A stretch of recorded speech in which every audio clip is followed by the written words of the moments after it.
We're EarthForce. We are a national nonprofit and the home of environmental action civics. In field chats, you'll hear research-based, actionable tips and inspiring stories of youth-adult partnerships that empower young people to become environmental decision makers.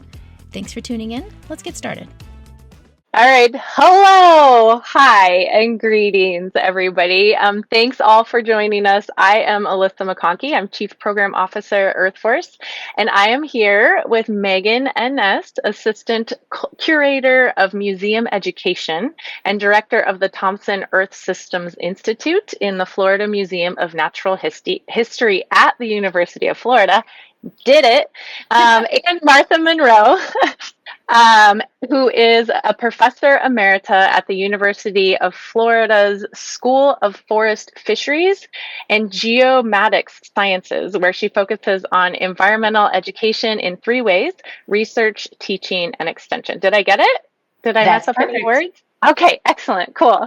Well, thank you so much for being here. It's been a while since we were all able to connect. It's great to see you both, and I wish you a happy new year. We are so thrilled to have you here for this podcast recording. As you two know, EarthForce is all about supporting practitioners and organizations to work in partnership with youth to use civics to address local environmental issues that young people care about. And CAPE is such a great success story where the basics of the EarthForce model were used to create something that addresses the needs of, or addressed at the time, the needs of like local 4-H and the university and their goals, and has like grown so much since. And we're going to get to that part. But I think first, Martha, would you start us off by giving us some history of CAPE and just kind of what is this? Sure. Thanks, Alyssa.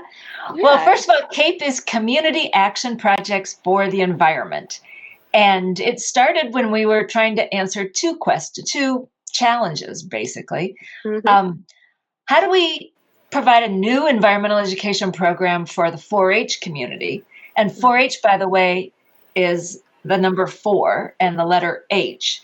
And it's the youth program of the Cooperative Extension Service.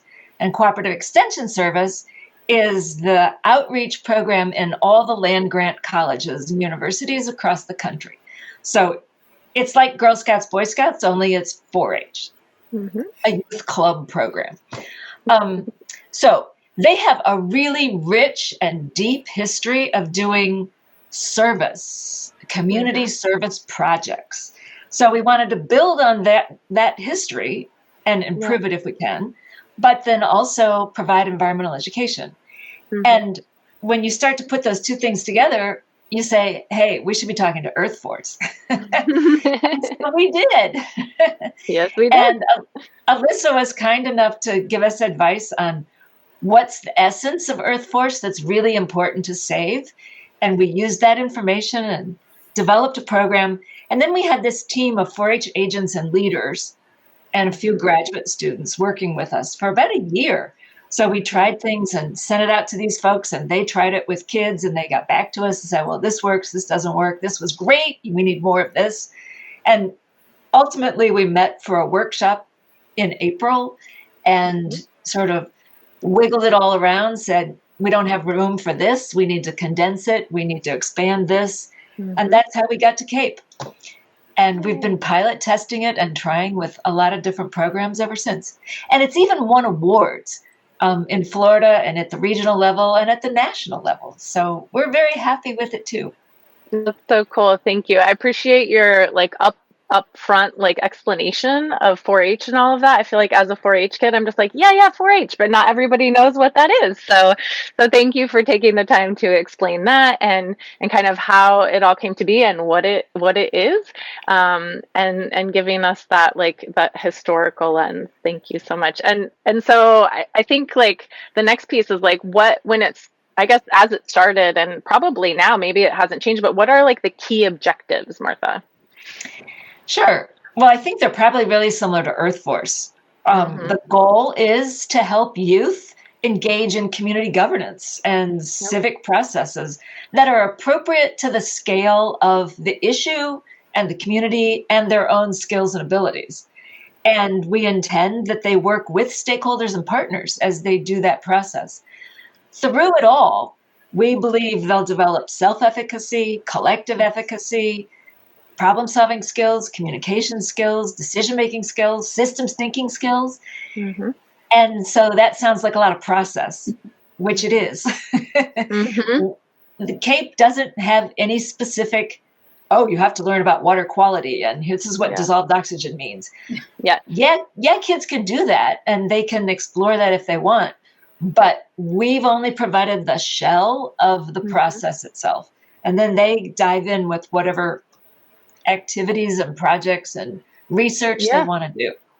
Yeah, and we say a lot, Earth Force, it's like process over product too, or process and product, because so many times people focus on like what's the outcome of it all, and it's like really it's like that whole process that's so important to go through. And then the content piece, like you said, you can plug all kinds of different content. I know you're going to give us some examples later, and you'll see all the different sort of environmental issues that folks look at. And so it's not about this like environmental content so much as that process. Thank you for highlighting that. I love it. And Megan, maybe you can tell us about like how does one do CAPE, or like what are these steps? I assume also that we'll recognize some Earth Force pieces in here. Yes, our CAPE model really does follow the Earth Force Action Civics model with several key steps that I'm sure your folks will be very familiar with. So it's really important that our students explore their local community and thinking about the environmental and social justice issues in their community. And once they find an issue they care about, we really help them to dig deeper into what actually causes those issues that they're concerned about. For a lot of our participants, they start with really large issues, which are hard to address because they are so big. So we really help them figure out how to break that down into what is the root cause of that issue. And then once we figure that out, we need to talk to folks about it. So we help them to find local people in their community, maybe people who are working on the issue that they're concerned about, or have a group related to it, and they get to learn about what kinds of strategies are already being used to try to address this issue. What are some things that folks have tried and maybe failed and didn't work so well? And it really helps them to think about what are different ways we can approach this problem, and how can we work together to try to address it. But to address it, we have to understand how decisions are made. And I think for a lot of us, we don't have a good idea, a good understanding of how our local governments work or how decisions are made at various levels. So they get to learn who makes the decisions related to the issue they're concerned about. They get to learn how those decisions are made and the things that might impact those decisions. And so they have to think about what kind of information we might need, or what kind of data might be persuasive to get a decision maker on board with their direction for addressing the issue. And then once they have all this information, they select a project that will help them to address the root cause of the concern, but also fits the resources and interests of the group. But we are not putting this on the students or the youth to address the problem. They have to go talk to the decision maker who has the ability to actually make that change. And so that's how this is a little bit different than a lot of service learning projects, because we are going to the decision maker to figure out who it is and how do we convince them to do this. And so they may choose to do a project, some sort of demonstration, or collect some data to make that ask more powerful. But the ask is really the key piece here. So we help students practice their public speaking, so that way they can be coherent and persuasive when they're talking to the decision maker. But then, most important, we have to celebrate all their hard work, because it is likely they may not get the answer they want the first time, but that doesn't mean we shouldn't still celebrate all of their hard work and the things they learned. And now they know that getting decision makers to make change can be complicated and may take more than one ask. So it's really a great way for them to learn how communities go through these decision-making processes.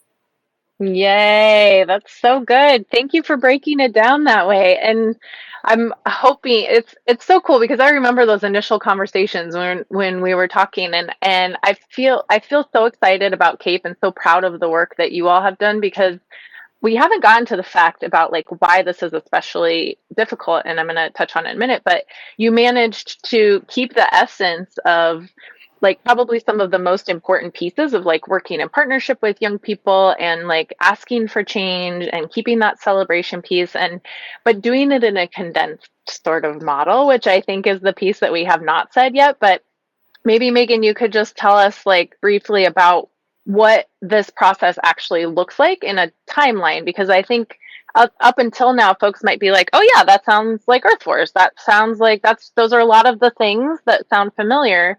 But this is really unique for 4-H and for other non-formal education spaces because take it away. These folks maybe don't meet that often. You know, we're not in the classroom every day with them, or perhaps we only see each other once a month. So the model was broken down to be covered over 8 modules. Some of our folks have broken them up a little bit in order to repeat some of the activities, such as maybe invited speakers, having more than one meeting with invited speakers. And so it's broken up over 8 meetings, and we have put it together in such a way that there's a leader guide and there are resources for each of the modules. So that way folks can pick it up, see what it is that they're supposed to be covering in that particular module to make sure that they're covering all the pieces they need to be able to get to the next meeting. And we do have missions that bridge to the next meeting. I believe originally they were called homework, but surprisingly, youth don't want to do homework outside of school. So we framed that as a mission, should they choose to accept it and prepare for the next one. And so they that helps to get them from one meeting to the next, and to be able to do some of the activities that maybe there isn't time to do within a particular meeting. And each of these modules include an icebreaker so the youth can get to know one another. We have found that youth groups that are more familiar with each other tend to be more successful. So building that community is really important. And then they do 1 to 2 activities over the course of the module. There are worksheets. We even have PowerPoints if folks need to use them. Should their groups need to meet virtually, everything is available digitally. So if students don't want to work on paper, the youth can choose to do everything digitally. We have really great printables where you can make them gigantic, and the groups can work together on a wall or things of that nature. So there are a lot of ways that these different modules can be implemented to keep the youth active and engaged and really excited about the project. But they don't even start really talking about what they're going to do until module 4, because we really try to jump. Once we decide what an issue is, we have a tendency to want to jump into the solution. But as we were saying, we have to figure out what the root issue is. And unless we talk about those, the solution we come up with in our first meeting may not actually address the problem. So it's really a bit challenging for some of our youth to have to wait that long, but the process, as Martha mentioned, is so important for making sure that we are addressing the issue with the right decision makers and with the correct ask. Absolutely. And I don't think it's just youth either. I think so many adults struggle with that too, right? Yeah. And like oftentimes I think in environmental education broadly, it's easy to even just jump right to the action piece. Like folks are just like, I have an idea, I want to do something, and it's like, which is great, and there is place for that certainly. But it's really great to help young people build those like collaborative skills and the understanding of local issues. And I think for all of us, just in problem solving as we're addressing environmental issues, they're complex, right? And especially, and when they're local, different people are affected differently, the decision making. And so just like taking some time to try to understand that issue so that your solution is the idea of being like hopefully a little bit more of a long-term solution versus just a one and done, and something that is, the ask piece is so important because it's a a hopeful change to something like a policy or a practice versus a one-time like I'm going to start recycling or something like that. That's like one-time behavior or a behavior change on one person or a one-time action.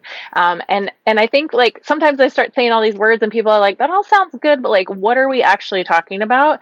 And so I think this would be a good time, as we've talked about this model and all these like ask for change and everything. I think you all have some really cool stories that will help elucidate some of this. And so, Martha, do you want to share a few of those? Sure, I can talk about stories. But I just wanted to add a little piece. Megan mentioned the leader guide. And when we were pilot testing, we asked the leaders, what would you recommend that other people do in the future? And we plugged their advice into the document. So for a couple leaders said, it was really important to have guest speakers, but I really had to teach them what to do. Because they felt like these guest speakers would come in and say, oh, kids, here's a project you should do. Yes. And the leaders had to say, no, we don't want that. We want you to tell us about the issues in the community. And if you have to give us ideas, give us at least 3. Right. And so the kids can choose what they want to do. So there's tips about how the leaders should prepare the guest speakers. And all of it, I think, is important.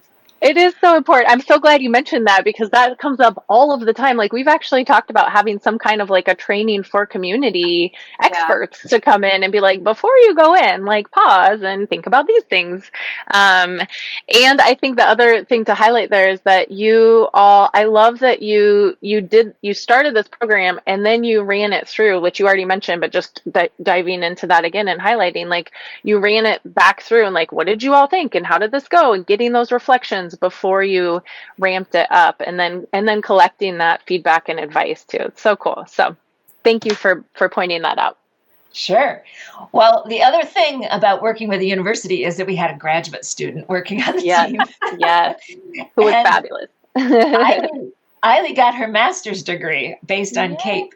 And that's how we have some data and some evaluation and can say some things about these stories. I like to think of them in 2 categories of projects that kids did. Some of the kids were really, really focused on doing something physical, like planting a garden. And so that's what they had to do. Also in that same category are kids that wanted to do a communications tool, like one group created a video. Another group created a community meeting where they had an exhibit. And so communication tools or physical spaces, litter pickup or tree planting or something. Those, I think, go in the same category. The groups that chose those tended to be, not exclusively, but tended to be groups that didn't know each other very well. And Megan mentioned it's important for the kids to learn how to work together, how to talk to each other. And so in the beginning of the process, those are the kinds of action projects that felt doable to them. And it could also be that the leaders didn't have much experience with civic engagement. And so they weren't thinking along the same lines as we might have been. So some of those projects were great and they were perfectly appropriate to those kids. We did have an after-school group that said, oh, water quality is important. We live on this bay. And they met with a mayor and got some feedback from the community organization. They decided to make a video, and the root cause of the pollution they discovered, they feel, was people using too much fertilizer.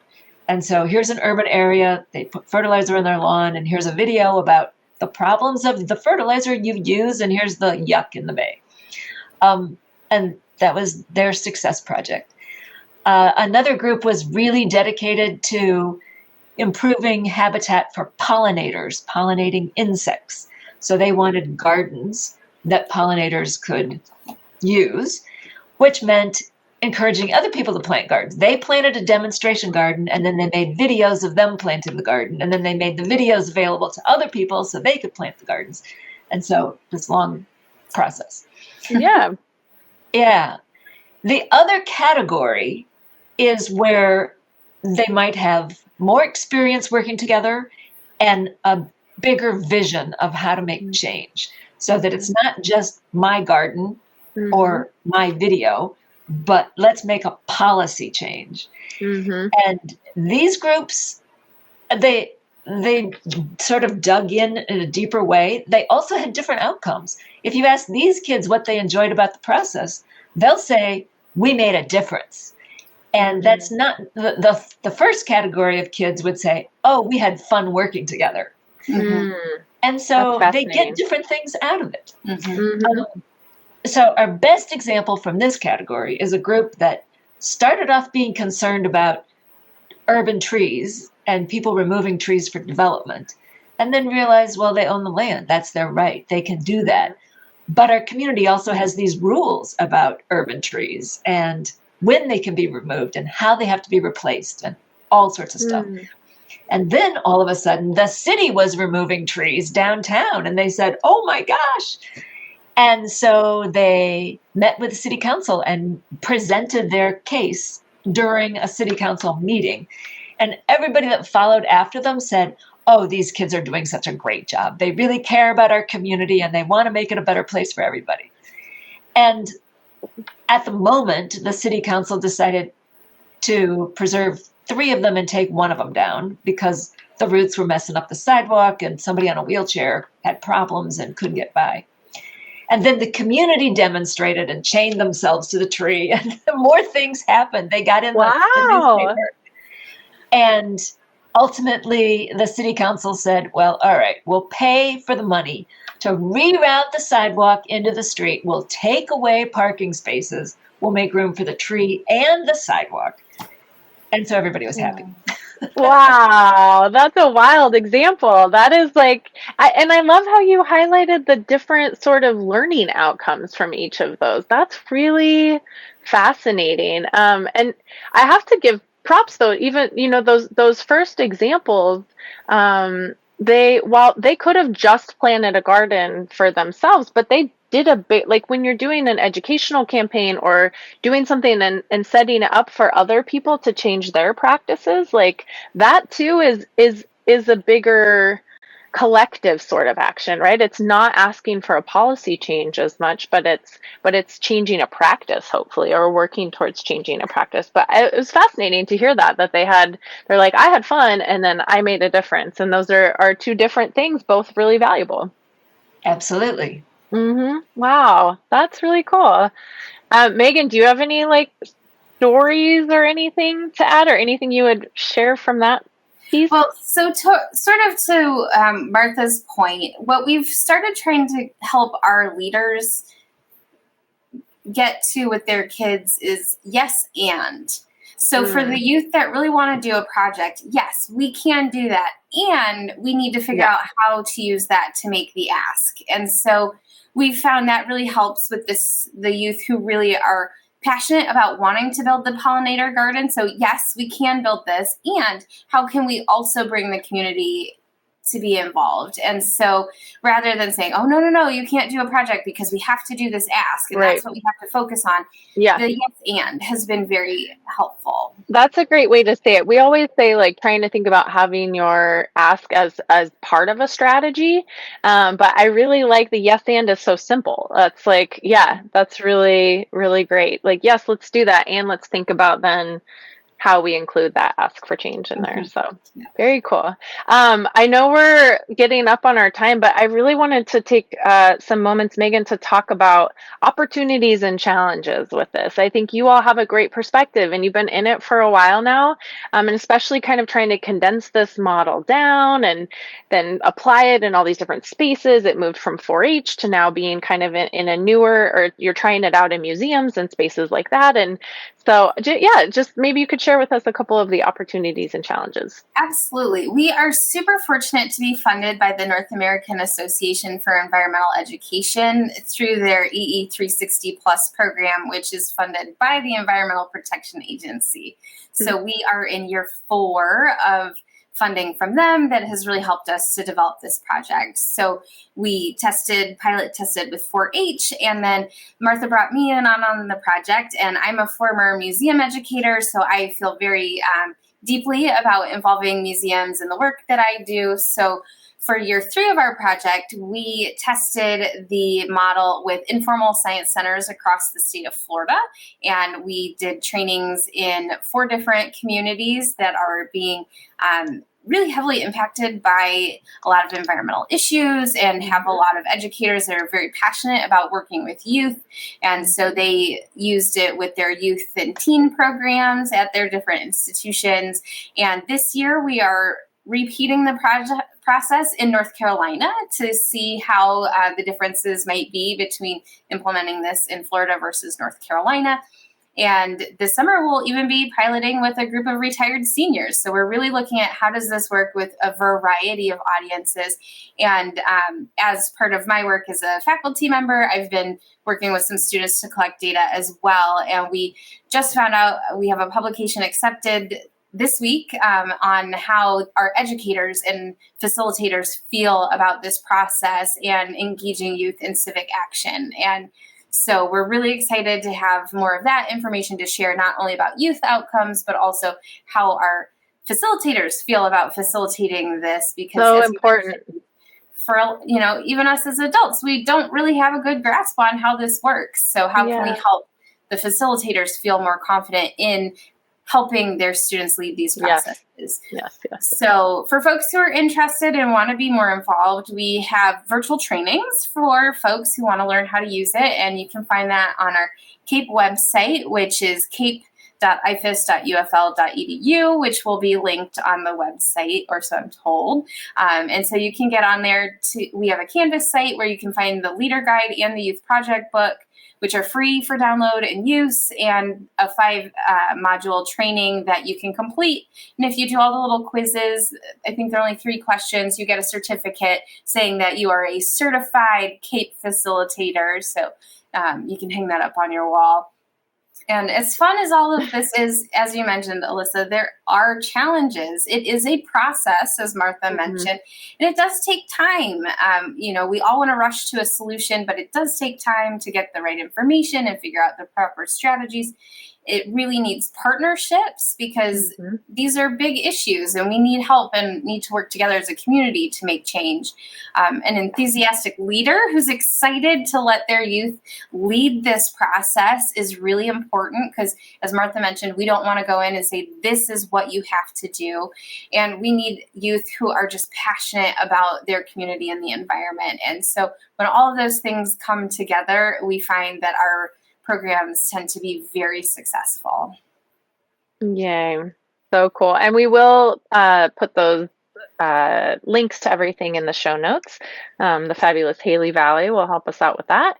And yeah, I think you highlight some great stuff. And so it's okay. We have a lot of our non-formal partners that are looking across the country. They're like, we'll say like, oh wait, we have, there's some folks that have taken EarthForce and condensed it down, and they have lots of material, and they've done like so many really great like supports and things. And they're like, how do I get that? So it's okay to share that out, right? That is open and available. Awesome. Okay. And the leader guides are even designed that you can print them off with your logo on them instead of our logo. I mean, that's how much we want folks to use this, is that, and for the youth guides also, that you can have them printed with your organization's logo on it. So that way the youth remember that they did it with you and not necessarily with us, who they will probably never meet.